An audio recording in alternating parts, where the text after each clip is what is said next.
naskah ini disimpan di mana, ditemukan di mana, isinya apa. Saya punya. Oke. Terbuka banget. Jadi kalau saya mau meneliti, saya tinggal lihat katalog. Iya. Dan saya pergi ke tempat-tempat penyimpanan. Nah, yang kayak begini saya belum temukan di kitab suci agama lain. Oke. Kita sangat terbuka. Iya. Jadi kalau ada yang ngomong Alkitab palsu sudah dipalsukan, apa kau sudah baca? Kita punya data terlalu banyak. Iya. 22.000 yang terdokumentasi dan bisa diakses terbuka di internet. Iya. Yang kayak gini belum tentu dilakukan oleh agama lain.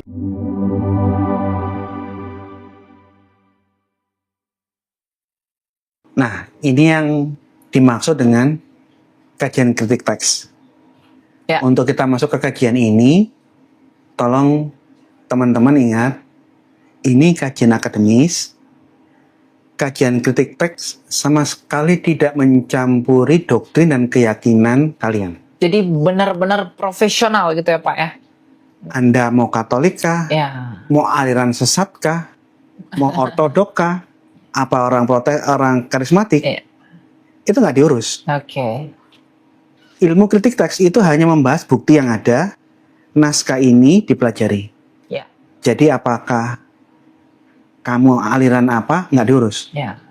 Jadi kritik teks ini fokusnya menganalisa teks-teks kuno apapun untuk melihat, mencari, menandai tentang kesalahan-kesalahan perbedaan teks, mungkin melakukan rekonstruksi naskah aslinya seperti apa.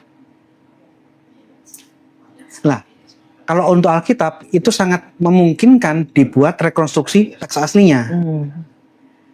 Karena Alkitab kita ini terlalu banyak manuskrip kuno yang ditemukan dan disimpan di berbagai museum dan biara. Ya. Ada yang tahu manuskrip Yunani kuno untuk Alkitab Perjanjian Baru berapa ribu? Ada 5.000 lebih? Hampir 6.000. Hampir 6.000. 5.865 kalau nggak salah ya. Kalau nggak salah sih, data terakhir itu 5.685. Hampir 6.000. Banyak sekali ya? Nggak 10, nggak ratusan, nggak 1.000, ribuan. Ya.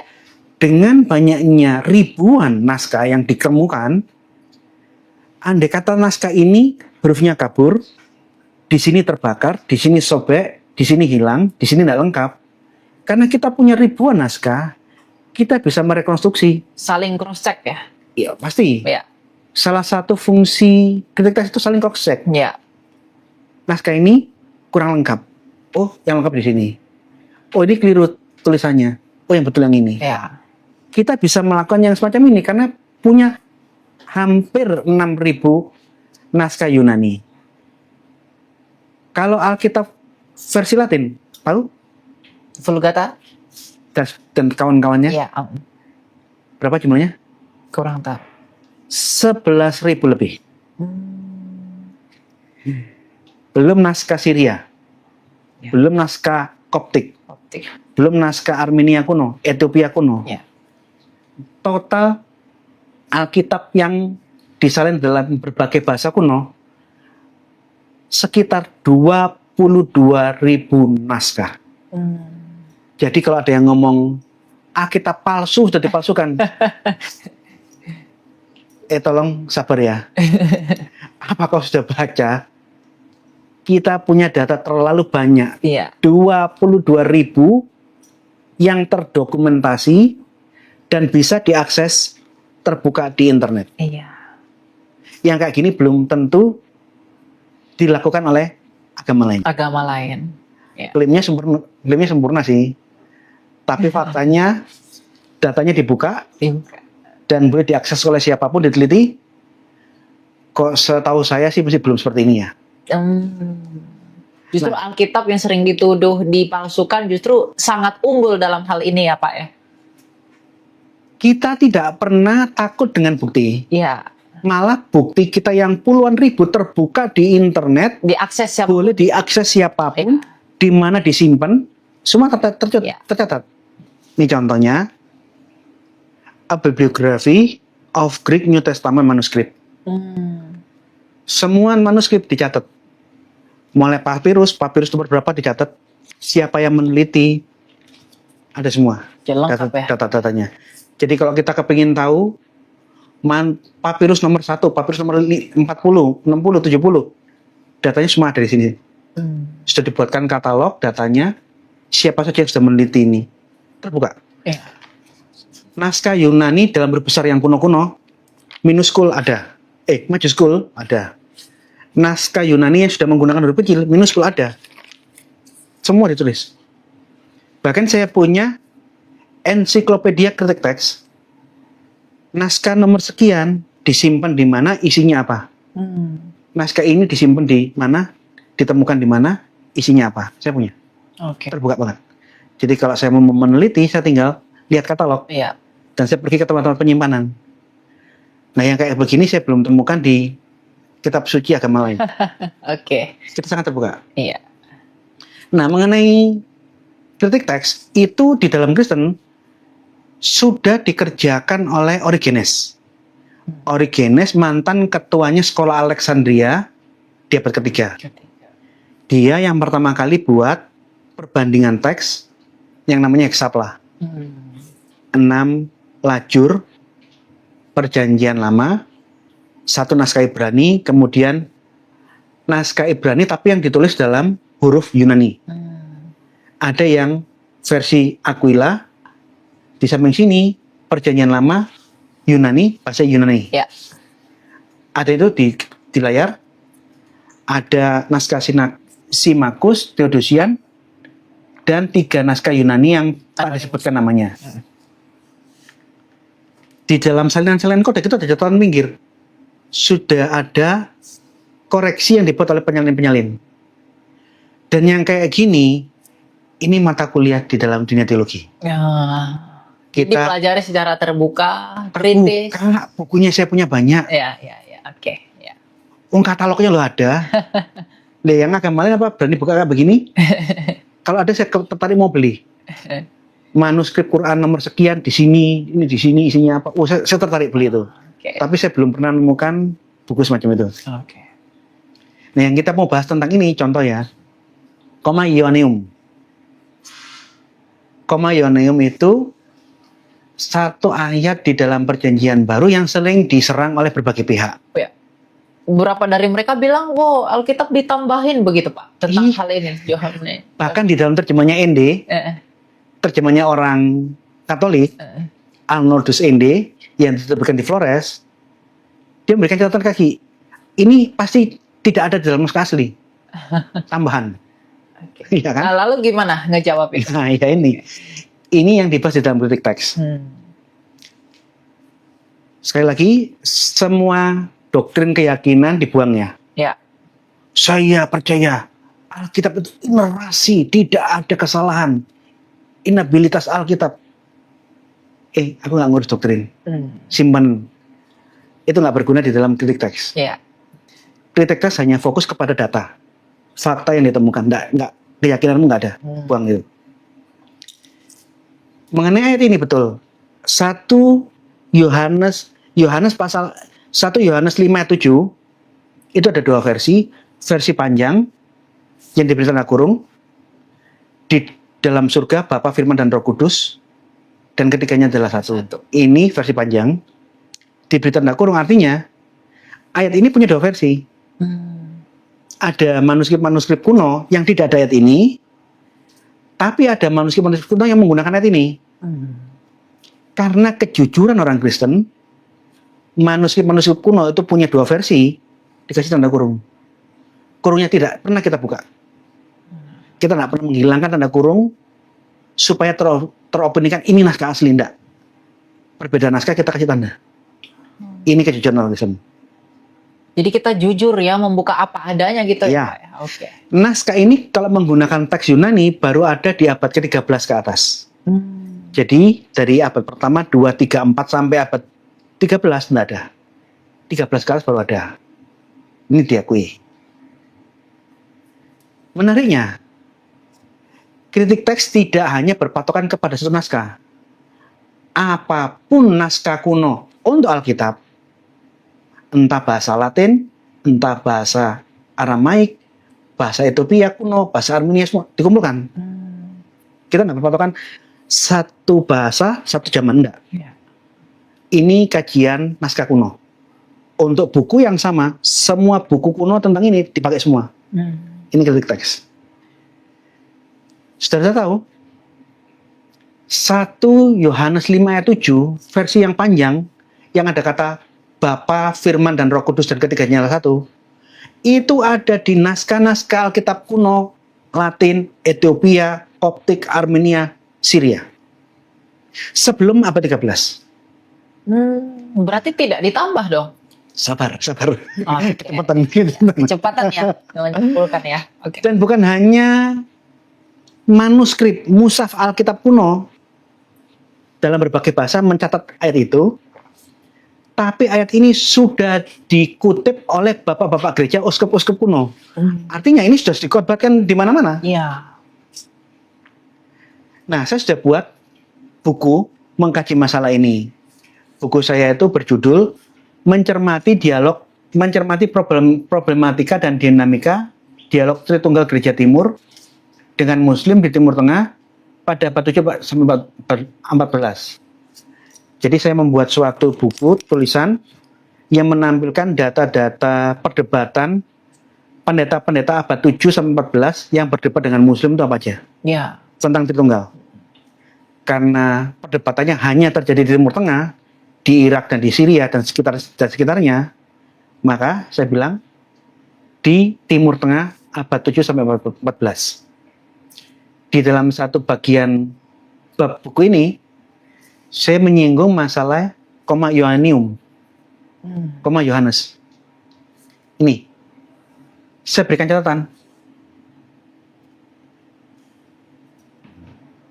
Di dalam Novum Testamentum atau UBS, naskah panjang ini ada di manuskrip Yunani nomor 221, 2318, nomor 61, nomor 629, 6188, 429, 629, 3636, 918, dan berbagai varian minor. Ditulis semua. Kalau punya UBS yang sekarang tuh edisi 5 atau Novum Testamentum edisi 28, naskah-naskah yang mencantumkan ini ditulis semua daftarnya. Kita terbuka. Tidak ada yang ditutup-tutupi. Yang nggak ada ya bilang nggak ada. Tapi kalau ada variannya kita tulis. Datanya ada di sini. Oke. Ini naskah-naskah Yunani. Masalahnya di naskah-naskah Latin itu sudah ada sejak zaman Vulgata. Iya. Vulgata itu abad keempat ke atas. Kodeks Latin yang memuat ayat ini namanya Codex Fulgentinus. Itu tahun 515. Saya lupa tahun 500-an. Tapi di dalam Novum Testamentum ada kode IT. Artinya IT itu artinya Itala. Itala itu Old Latin. Naskah Alkitab sebelum Vulgata, sebelum abad keempat, Old Latin sudah memuat ayat ini. Sudah memuat ayat yang ada versi panjangnya ya Pak? Iya, dikasih catatan. Ini muncul di IT, Itala. Oke. Jadi di Vulgata ada Vulgata Clementine, termasuk IT, manuskrip Old Latin, yang kemungkinan abad 2, abad ketiga. Dan sumber-sumber yang lain, naskah manuskrip Armenia kuno, bahkan bacaan liturgi di Athena, di abad 9 kalau nggak salah, itu ditemukan ayat ini. Artinya ayat ini pun sudah dibacakan di gereja-gereja Yunani, di Athena. Sekalipun itu bukan Alkitab, ini hanya leksionari di dalam ibadah. Oke. Lah, menarik nggak? Liturgi ibadah mencantum ayat ini. Artinya ayat ini ada di dalam naskah Yunani kuno yang mungkin hilang. Iya. Kalau nggak ada ayatnya, ya ngapain gereja Yunani Diperhatikan di ibadah. mencatat di dalam liturginya? Oke, iya, betul. Ini lihat lagi. Nah, yang menarik, di dalam buku saya berikan data, ada banyak bapak-bapak gereja dan orang Kristen kuno yang mengutip ayat ini. Cyprianus itu uskup Tunisia. Pseudo Cyprianus Priscilan Sepeculum Farimandum Vigilius dan Fulgentius. Bapak-bapak gereja kuno sudah banyak yang mengutip ini. Uskup-uskup artinya apa? Ini sudah hal yang biasa dikhotbahkan di gereja-gereja kuno. Gereja mula-mula begitu ya Pak ya. Tangkap ya? Yang menarik, saya kasih data yang terbaru lagi. Yerome di dalam bukunya pengantar surat-surat kanonik Jerome di sini yang menerjemahkan Vulgata. Vulgata ya Pak. Oke ya. dia memberikan catatan gini. Dia marah karena kata Bapa, Firman, dan Roh Kudus hilang di dalam salinan Yunani. Dia menuduh penghilangan kata ini dikerjakan oleh penyalin-penyalin yang tidak beriman, yang tidak setia. Dia marah. Kemarahannya Yerome menandakan apa? Dia tahu ini ada aslinya. Ada, cuma di dalam salinan yang ini hilang. Dia marah. Yeremia tahu itu pernah ada di dalam salinan Yunani, tapi entah kenapa salinan-salinan Yunani yang lain itu nggak ada, frase itu hilang. Ini saya temukan di dalam YouTube. Just as this as properly understood, dan sebagaimana yang telah lumrah dipahami, terjemahan yang benar, yang terjemahan orang-orang beriman, yang diterjemahkan, ditafsirkan oleh orang-orang berbahasa Latin, tidak meninggalkan kebimbangan buat pembaca. Mana ya? Where we read the unity of, di mana kita membaca kesatuan Trinitas ditempatkan pada surat pertama Yohanes, yang banyak kesalahan telah ada gara-gara tangan dari unfaithful translator. Penyalin yang nggak beriman, contrary to the truth of it, yang melawan iman yang benar. Who have kept just the three words, yang hanya mengabadikan 3 kata, air, darah, dan roh. And this edition omitting mention, dan pada edisi ini menghilangkan kalimat Bapa, Putra, dan Roh Kudus. Yang ketiganya adalah satu. Yeremia udah marah-marah. Yang menghilangkan frase Bapa, Firman, dan Roh Kudus, dan ketiganya satu, itu adalah penyalin yang tidak beriman, yang melawan iman yang sesungguhnya. Berarti kita tegaskan Jerome ini penerjemah Alkitab bahasa Latin ya Pak, hidup di abad ketiga-4. Iya. Bahkan dia sendiri pun marah karena Johannes Koma ini tidak ada di dalam Naskah-naskah Yunani. naskah-naskah Yunani. Padahal ia pun percaya bahwa itu sudah ada sebelumnya. Kalau dia nggak tahu, nggak mungkin dia marah. Oh iya betul. Kalau dia nggak tahu ini ada di dalam naskah aslinya, yang hilang di berbagai salinan, dia nggak mungkin marah-marah. Iya. Apalagi Cyprianus kan tahun 250-an. Satu abad sebelumnya Yerome. Dia ngutip 3-4 kali ayat itu di dalam buku-bukunya. Oke. Nah, jadi artinya apa?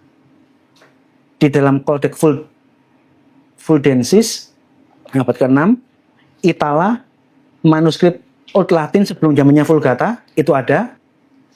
Manuskrip Syria kuno, Armenia kuno, Koptik kuno, Etiap kuno, Ethiopia kuno, Armenia kuno. Dan semua bapak-bapak gereja sampai abad kedua, semua mencatat saat ini. Oke. Ini artinya apa? Tidak ada pemalsuan seperti yang ditulis oleh Arnoldus Ende. Arnoldus Ende, Cyprianus itu bapak gereja Latin ya. Arnoldus Ende, Yerome itu bapak gerejamu ya. Iya. Mungkin waktu kamu hidup, kamu ngerti bahasa Yunani, tapi kamu kurang baca tulisan bapak-bapak gerejamu. Oke, jadi teman-teman, dari penjelasan Pak Gracia Pello tadi mungkin agak susah untuk dipahami karena ada istilah-istilah yang tidak familiar. Tapi ini membuktikan bahwa Alkitab ini ternyata jujur sekali ya Pak. Kristen terbuka dan jujur. Sangat terbuka dengan jujur dengan data-data yang bisa di cross check masing-masing untuk membuktikan bahwa Alkitab itu tidak dipalsukan.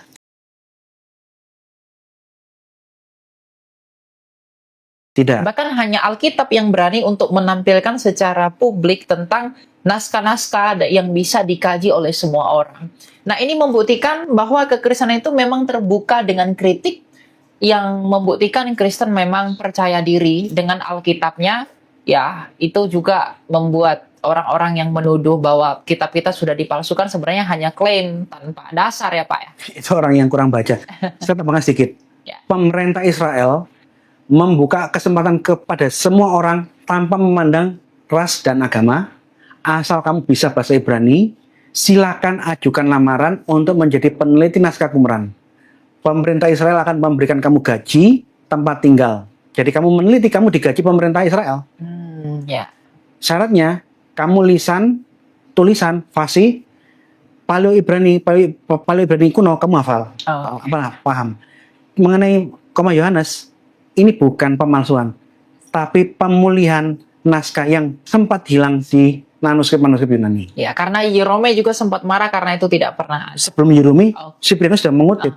Oke. Jadi teman-teman, ini membuktikan bahwa Alkitab kekristenan itu tidak pernah dipalsukan. Tuduhan orang-orang yang mengatakan Alkitab sudah dipalsukan adalah orang-orang yang nggak belajar betapa kayanya, betapa lengkapnya data-data Alkitab yang memang digunakan menjadi dasar sampai kita memegang Alkitab yang penuh pada hari ini. Penjelasan Pak Gracia tadi membuktikan bahwa Alkitab dengan manuskrip yang begitu banyak dalam berbahasa Yunani, bahasa Ibrani, dan lain sebagainya, itu membuktikan kepada kita bahwa Alkitab itu memang sangat kaya dan saling meng-cross-check antara kodeks dan juga manuskrip-manuskripnya. Sehingga orang yang mengatakan, oh ini dipalsukan, ini tidak benar, ini tidak ada, itu bisa dibuktikan dengan data itu sendiri, sesuai dengan prinsip kritik teks, kita tidak boleh bawa doktrin dan lain sebagainya. Jadi memang keunggulan kekristenan itu yang membuat kita yakin dengan isinya adalah dia terbuka, dia jujur. Sedangkan orang-orang yang selalu menuduh Alkitabmu dipalsukan, mereka sama sekali tidak bisa berani jujur seperti kita. Kalau kita minta seperti orang Kristen, coba kamu tunjukkan kodeks-kodeks atau kritik teks kitab sucimu seperti punya kami, mungkin mereka tidak bisa tunjukkan. Jadi kita tidak perlu minder dengan tuduhan-tuduhan orang yang mengatakan Alkitab dipalsukan,